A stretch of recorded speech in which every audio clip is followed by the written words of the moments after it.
So today in class 9th we will study static electricity. So first of all we have to see the syllabus of this chapter. First is that is charging by friction, means how to charge a body by rubbing it. मतलब किसी body को friction की मदद से कैसे charge किया जा सकता है. दूसरा है quantum nature of charge, that is Q is equal to NE. Quantum nature of charge का मतलब ये हुआ चार्ज जो होता है उसकी एक फिक्स्ड मिनिमम यूनिट है, उससे छोटा चार्ज मौजूद नहीं है. वो चार्ज क्या होता है? इलेक्ट्रॉन का चार्ज. ये क्वांटम नेचर हम लोग को पढ़ना है. थर्ड है हम लोग को देखना है conservation of charge. Conservation of charge का सेंस ये है that charge can neither be created nor be destroyed, it can be transferred from one body to another body. मतलब चार्ज ना ही बनाया जा सकता है ना ही डिस्ट्रॉय किया जा सकता है, उसको सिर्फ एक बॉडी से दूसरे बॉडी पर ट्रांसफर कर सकते हैं. फोर्थ थिंग पढ़नी हमें स्पार्किंग. स्पार्किंग हमने देखा होगा इलेक्ट्रिसिटी जब स्पार्क होता है चिंगारी निकलती है, that sparking we have to study. तीसरी है लास्ट है फिफ्थ है लाइटनिंग. लाइटनिंग जब बादल गरजते हैं तो आपने देखा बिजली गिरती है, वो बिजली को ही लाइटनिंग कहते हैं.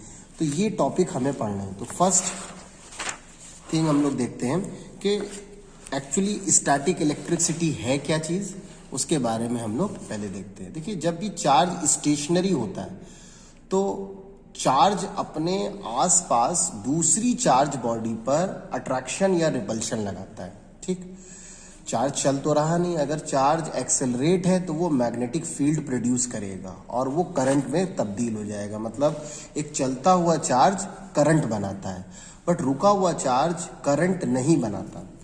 सो the branch of physics which deals with static charge, static का मतलब है charge which are not in motion, is called static electricity और इलेक्ट्रोस्टैटिक्स. इलेक्ट्रोस्टैटिक्स क्लास 12th में आपकी फर्स्ट यूनिट का फर्स्ट चैप्टर है. ठीक है, अब चार्ज बनता कैसे? चार्ज बनता है due to transfer of electron. किसी बॉडी में 3 पार्टिकल मेन होते हैं, इलेक्ट्रॉन, प्रोटॉन और न्यूट्रॉन. प्रोटॉन पॉजिटिव चार्ज होता है, इलेक्ट्रॉन नेगेटिव चार्ज होता है और न्यूट्रॉन न्यूट्रल होता है. तो किसी बॉडी के चार्ज या मतलब पॉजिटिव चार्ज होना या नेगेटिव चार्ज होने का सिर्फ एक ही रीजन होता है, दैट इज इलेक्ट्रॉन. अगर किसी बॉडी से इलेक्ट्रॉन निकल जाएंगे तो वो पॉजिटिव चार्ज हो जाएगा, अगर किसी बॉडी पर इलेक्ट्रॉन आ जाएंगे तो वो नेगेटिव चार्ज हो जाएगा. अब आता है चार्जिंग बाय फ्रिक्शन. देखिए पहली चीज इसमें static electricity is also called frictional electricity as it is produced when an object is rubbed with another object. static electricity को फ्रिक्शनल इलेक्ट्रिसिटी क्यों कहते हैं? इसलिए कहते हैं क्योंकि जब एक बॉडी पर दूसरी बॉडी रब्ड की जाती है तो वो लोग इलेक्ट्रॉन को ट्रांसफर करते हैं. जैसे in case of glass and silk, अगर ग्लास रॉड पर सिल्क का कपड़े को रब करें तो ग्लास से इलेक्ट्रॉन सिल्क पे चले जाएंगे, तो जिस पे इलेक्ट्रॉन चले जाते हैं वो नेगेटिव चार्ज हो जाता है, सिल्क नेगेटिव चार्ज हो जाएगा, जबकि ग्लास रॉड पॉजिटिव चार्ज हो जाती है. तो बाय रबिंग क्या हम कर रहे हैं? फ्रिक्शन पैदा कर रहे हैं. तो ये क्या कहलाता है? Charging by friction. अब कह रहे हैं in the process of charging by rubbing both the bodies are charge equally and opposite. Important चीज है, जब हम दो बॉडी को रब करते हैं तो दोनों बॉडी पर बराबर और इक्वल चार्ज अपोजिट नेचर का आता है. मतलब एक पॉजिटिव चार्ज होगा तो दूसरा नेगेटिव चार्ज होगा.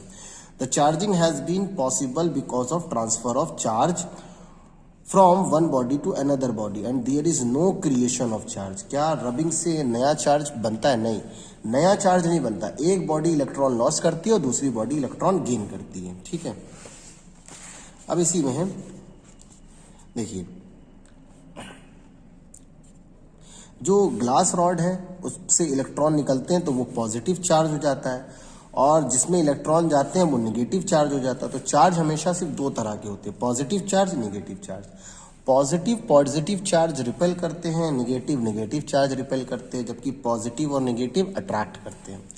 It should be noted that the process of rubbing does not create charge but it simply separate the 2 kinds of charge. Therefore the net charge on 2 bodies is again 0. मतलब friction से नया charge बनता नहीं है बल्कि charge एक body से दूसरी बॉडी पे ट्रांसफर होता है. ठीक है, अब आते हैं डिफरेंट टाइप्स ऑफ चार्ज पे. तो different type of charge, charge दो तरह का है, पॉजिटिव चार्ज, नेगेटिव चार्ज। कोई बॉडी अगर पॉजिटिव चार्ज है तो उसमें नॉर्मल स्टेट से इलेक्ट्रॉन कम हो गए, कोई बॉडी अगर नेगेटिव चार्ज है तो उसमें नॉर्मल स्टेट से इलेक्ट्रॉन ज़्यादा आ गए। ठीक, अब एग्जाम्पल दिया गया है आपके पास, देखिए अगर सिल्क के कपड़े को ग्लास रॉड पे रब करके हटा दें तो ग्लास रॉड कैसी हो जाती है, पॉजिटिव, जबकि सिल्क नेगेटिव हो जाती है। इसी तरीके से अगर दूसरा एग्जाम्पल लें एबोनाइट का, अगर एबोनाइट को अगर हम रब कर देते हैं तो एबोनाइट कैसी हो जाती है, नेगेटिवली चार्ज हो जाती है। तो पॉजिटिव पॉजिटिव रिपेल करेगा, नेगेटिव नेगेटिव रिपेल करेगा, बट पॉजिटिव नेगेटिव अट्रैक्ट करेगा। ठीक है, on the basis of above observation we can conclude that the like charge repel each other while unlike charge attract each other. ठीक है, those which have the same charge are produced on the glass rod when it is rubbed with silk. Conventionally these bodies are called positively charged. Those which have the same charge as produced on the ebonite rod it is rubbed with fur. ebonite को किससे रब करते हैं, फर से। सो फर से electron निकल के ebonite में आ जाते हैं। So conventionally these bodies are negatively charged. अब नेक्स्ट थिंग है quantum nature of charge. Quantum nature of charge का सेंस ये है कि चार्ज जो है वो integral multiple of electronic charge के बराबर होता है। जैसे कहा जाए कि आज की डेट में सबसे कम पैसा हम किसे कहेंगे, 1 रुपए से नीचे कोई पैसा ऐसा है नहीं जो चलता हो मार्केट में।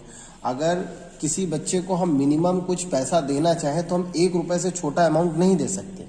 ठीक है, फिजिकली हम 1 रुपए से छोटा हमारे पास पैसा मौजूद नहीं है।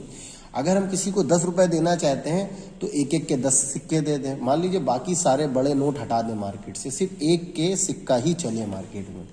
तो अगर किसी को 100 रुपए देने हैं तो वो 100 कॉइन 1 रुपए के देगा। ऐसे ही चार्ज भी होता है। चार्ज की जो मिनिमम क्वांटिटी है वो इलेक्ट्रॉन के चार्ज के बराबर होता है। और इलेक्ट्रॉन पे चार्ज कितना होता है, इलेक्ट्रॉन पे चार्ज होता है, charge of an electron that is 1.6 into 10⁻⁻19 coulomb. Coulomb जो है वो चार्ज की यूनिट है।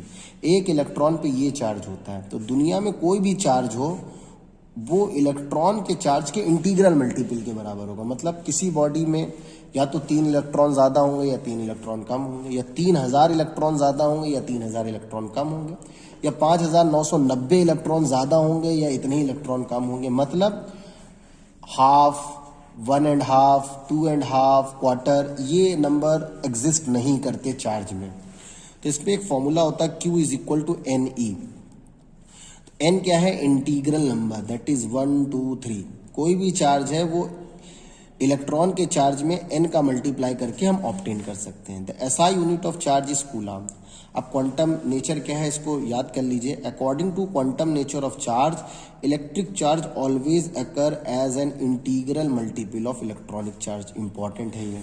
ठीक, चार्ज की SI यूनिट क्या है, कूलाम।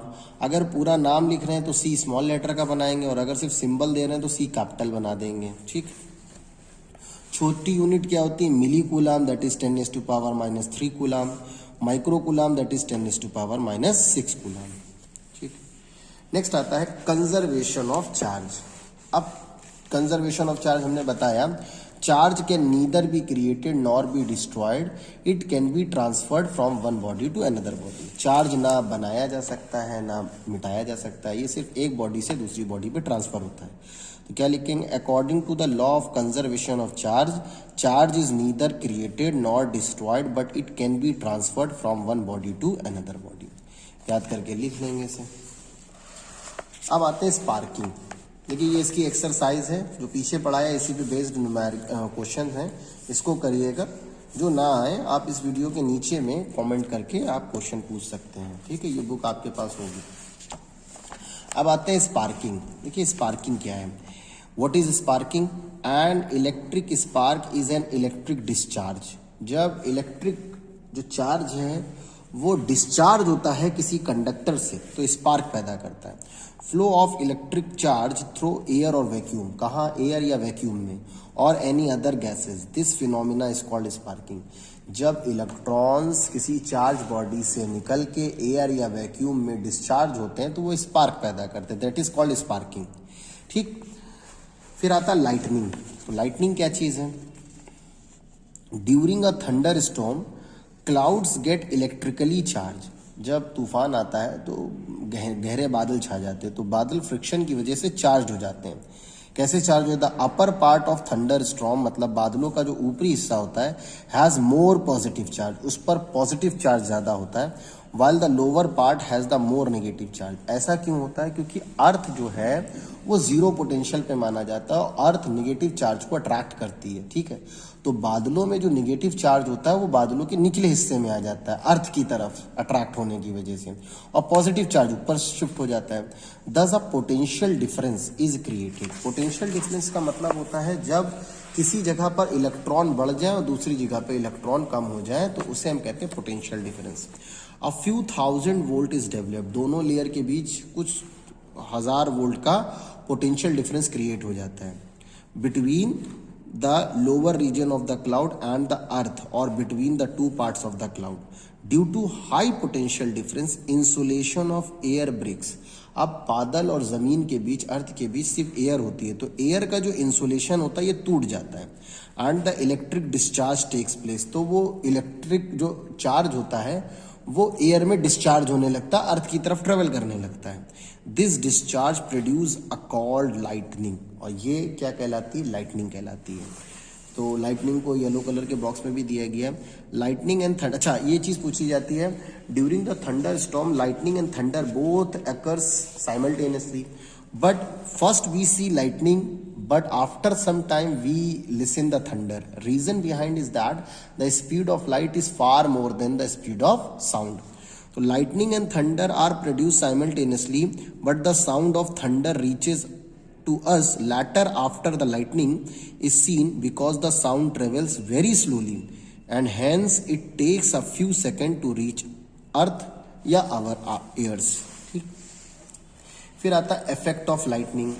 तो लाइटनिंग से क्या होता है? देखिए, lightning often causes heavy damage to animals and people. अगर किसी इंसान, जीवित, पेड़, बिल्डिंग, किसी भी चीज के ऊपर इतना हाई पोटेंशियल का वोल्टेज अगर गिरता है तो वो जल जाती है, खराब हो जाती है in thunderstorm, and burns up everything. तो ये है लाइटनिंग के कॉज, ठीक है। अब आता प्रिकॉशंस, इंपॉर्टेंट है। तो लाइटनिंग अगर कभी तूफान आए या बिजली कड़क रही हो तो हमें क्या करना चाहिए, किन चीज़ों को अवॉइड करना चाहिए? अवॉइड स्टैंडिंग अंडर और नियर अ टॉल ट्री और बिल्डिंग। किसी ऊंची चीज़ के अगल बगल, जैसे पेड़ या इमारत के अगल बगल या उसके नीचे मत खड़े हों, ठीक है। अवॉइड होल्डिंग और touching metallic object, TV, antenna. ऐसी चीज़ों को छूने से बचें जो मेटेलिक हों। इवन घर की विंडो भी, अगर वो विंडो बाहरी हिस्से की है तो उस विंडो के करीब भी ना पहुंचे, क्योंकि विंडो अगर मेटल की है तो मोस्ट प्रोबेबली अगर लाइटनिंग आपके घर के आसपास आएगी तो उस विंडो की तरफ अट्रैक्ट होगी। तीसरा है disconnect your computer, television and telephone. देखिए, लाइटनिंग के दौरान हाई वोल्टेज ट्रेवल करता है। अगर आपकी कोई भी इलेक्ट्रॉनिक चीज वर्क कर रही है तो हाई पोटेंशियल पर वो जल जाएगी, खराब हो जाएगी। If caught outside stand in an open away from trees and building. अगर मान लीजिए मैदान में या रोड पर आप चल रहे हैं और उसी वक्त बिजली तेज से कड़क रही है, तो बिल्डिंग के पास ना खड़े हों तो फिर क्या करें? तो भैया खुली जगह पे खड़े हों, खुली जगह पे बिजली गिरने की संभावना कम होती है। When you are travelling during the ठंडा, मान लो गाड़ी के अंदर हो, कार के अंदर, तो कार तो मेटल की बनी होती है, बट कार इस तरीके से बनाई जाती है कि अंदर से इंसुलेशन होता है। अगर कार के ऊपर लाइटनिंग गिरेगी तो वो आउटर बॉडी से होते हुए अर्थ में चली जाएगी, आपको इफेक्ट नहीं करेगी। Travelling during the thunderstorm do not come out of the vehicle. The bodies of these vehicles being made of metals produces a shielding effect due to the fact that the electrostatic field inside the conductor is zero. तो बाहर बार electric field रहती है और अंदर electric field zero रहती है। अब आता लाइटनिंग कंडक्टर क्या है? देखिए, टॉल बिल्डिंग को बचाने के लिए लाइटनिंग कंडक्टर जैसी डिवाइस यूज की गई लाइटनिंग से बचाने के लिए। क्या होता है? एक मेटल की रॉड होती है, डायग्राम में देखिए, ये मान ली बहुत ऊंची बिल्डिंग है, तो इस बिल्डिंग के ऊपर एक मेटल की रॉड लगा दी गई और इसका सीधा कनेक्शन अर्थ से होता है। तो जब लाइटनिंग इस बिल्डिंग के आसपास या इस बिल्डिंग पर गिरेगी तो वो अट्रैक्ट करेगी मेटल रॉड की तरफ। मेटल से जैसे ही बिजली का कांटेक्ट होगा वो सीधे बिल्डिंग को बिना इफेक्ट किए जमीन में चली जाएगी, तो हमारी बिल्डिंग डैमेज होने से बच जाती है। ये पार्ट खत्म हो गया। इसमें आप क्वेश्चन कौन कौन से करेंगे आप देख लीजिए।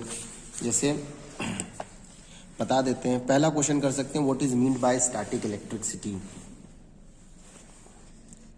दूसरा है, when static electricity is produced by friction force between the two bodies A and B, does something flow from A to B और बी टू ए। ये कर सकते हैं, क्या फ्लो होगा हमने बताया। What is the main difference between composition of neutral body and a charge body, third कर सकते हैं। फिर है, in each of the following cases glass ebonite rod वाला ये दिया, ये कर सकते हैं। फिफ्थ भी सेम है, when an ebonite rod is rubbed. Sixth भी सेम है, seventh you may do, eighth you may do. Ninth important है, कह रहे हैं repulsion is a sure test of electrification than attraction. देखिए रिपल्शन तभी होता है जब दोनों बॉडी चार्ज हों, जबकि अट्रैक्ट तो तब भी हो सकता है कि एक बॉडी चार्ज हो, दूसरी बॉडी न्यूट्रल हो। मतलब चार्ज बॉडी न्यूट्रल बॉडी को भी अट्रैक्ट करती है और अपोजिट चार्ज बॉडी को भी अट्रैक्ट करती है। तो अट्रैक्शन से हम नहीं टेस्ट कर सकते कि दोनों बॉडी चार्ज हैं या नहीं, बट अगर दो बॉडी रिपेल कर रही हैं तो इससे कंफर्म है कि the both of the bodies are charged. तो इंपॉर्टेंट है। Is it possible to transfer, देखिए 2.5 मतलब ये इंटीग्रल नंबर नहीं है, तो ये अमाउंट ऑफ इलेक्ट्रॉन ट्रांसफर नहीं कर सकते, इंपॉर्टेंट है ये भी। Why is it not possible to charge a metal rod by rubbing while holding in the hand, 11th कर सकते हैं। बस 11 क्वेश्चन करिए इसके। सेकेंड पार्ट इसका पीछे वाला देखिए, इसमें सारे क्वेश्चन नहीं करने, only you have to do describe the what are hazard of lightning, 8th करेंगे। You are in an open field when the thunderstorm, 9th कर सकते हैं, ठीक है। And 10th multiple choice question कर लीजिए। ये चैप्टर खत्म हो गया।